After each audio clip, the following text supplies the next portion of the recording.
29 মে বৃহস্পতিবার রাত রংপুর নগরের সেনপাড়া জাতীয় পার্টির চেয়ারম্যান জিএম কাদেরের বাড়িতে ঘটে হামলা। এ সময় তার বাড়ির কাচ ভাঙচুর এবং বাইকে দেওয়া হয় আগুন।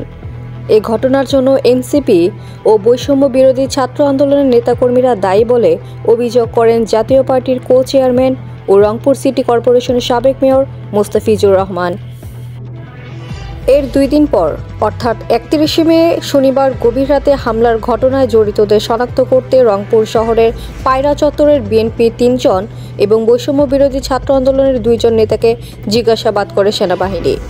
এক পর্যায়ে রাত 1টার দিকে সেখানে উপস্থিত হন এনসিপির উত্তরাঞ্চলের মুখ্য সংগঠক সার্জিস আলম। এ সময় তিনি ব্রিগেডিয়ার জেনারেল হুমায়ুন কাইয়ুম সাথে কথা বলেন। এক পর্যায়ে ব্রিগেডিয়ার জেনারেল কাইয়ুম এনসিপি নেতা সার্জিস আলমকে বলেন, শরীরে যতক্ষণ রক্ত আছে we are not going to promote anyone যে দেশের বিরুদ্ধে করে। আপাতত স্ট্যান্ডিং হলো যে জনগণের অসুবিধা করে, ভ্যান্ডালিজম করে, মবের নামে যে আগুন লাগায়, ঘরদোর ভাঙচুর করে। এই পার্টিটাকে বার্তা দেওয়া যে না, এটা করার সুযোগ নেই এখন। এর 24 ঘন্টার মধ্যে বিষয়টি নিয়ে সামাজিক যোগাযোগ মাধ্যমে প্রতিক্রিয়া দেখান সার্জিস আলম। সেনাবাহিনীকে তাদের অবস্থান স্পষ্ট করার আহ্বান জানান তিনি। একজন ফেসবুকে নিজের ভেরিফাইড অ্যাকাউন্টে এক পোস্টে তিনি লেখেন, বাংলাদেশ সেনাবাহিনীকে আমরা এখনও যথেষ্ট সম্মানে জায়গা রাখি, কিন্তু ফ্যাসিবাদ বিরোধী লড়াইয়ে তাদেরও স্পষ্ট অবস্থান এবং কার্যক্রম আমরা দেখতে চাই। জিএম কাদেরের বাড়িতে আগুন ও ভাঙচুরের ঘটনাকে সামান্য বলে উল্লেখ করেন তিনি।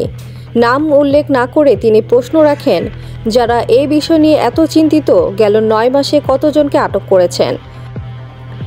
সার্জিস আলম লেখেন, জিএম কাদেরের বাড়ির পুরনো বাইক ও বাড়িতে আগুন নিয়ে যাদের এত চিন্তা, তারা বিগত 9 মাসে আওয়ামী লীগ সন্ত্রাসকর্মীদের ধরতে কয়টা অভিযান চালিয়েছে, কতজনকে গ্রেফতার করেছে। 9 মাসে রংপুরের বিভিন্ন জায়গায় আওয়ামী লীগ দখলদারদের থেকে জনগণের ন্যায্য সম্পদ ও অর্থ উদ্ধারের জন্য কয়টি অভিযান চালানো হয়েছে। তবে সার্জিস আলমের এসব বক্তব্যের মুখে খবর আসে নিজ সংগঠনের নেতাদের বিরুদ্ধে ও মব সৃষ্টির অভিযোগ তুলে বৈষম্য বিরোধী ও ছাত্র আন্দোলনের 3 নেতা পদত্যাগ করেছেন। সমকালের এক প্রতিবেদনে বলা হয়েছে, 1 জুন রবিবার রাতে বরিশাল রিপোর্টার্স ইউনিটিতে সংবাদ সম্মেলন করে পদত্যাগের ঘোষণা দেন জেলা কমিটির মুখ্য সংগঠক হাসিবুল আলম তুরান, যুগ্ম আহ্বায়ক তহিদুল ইসলাম আবিদ ও সদস্য তাহসিন আহমেদ রাতুল।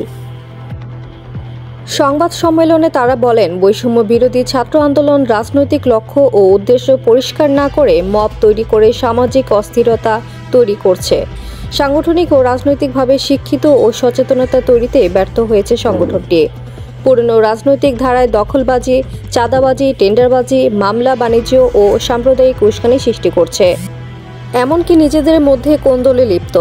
এখন নারীরা রাস্তায় নামতে ভয় পায়, তাদের নানা অপবাদ ও ট্যাগ দেওয়া হয়। এসব কর্মকাণ্ড জুলাইয়ের শহীদ আহত ব্যক্তিদের রক্তের সঙ্গে বেইমানির শামিল।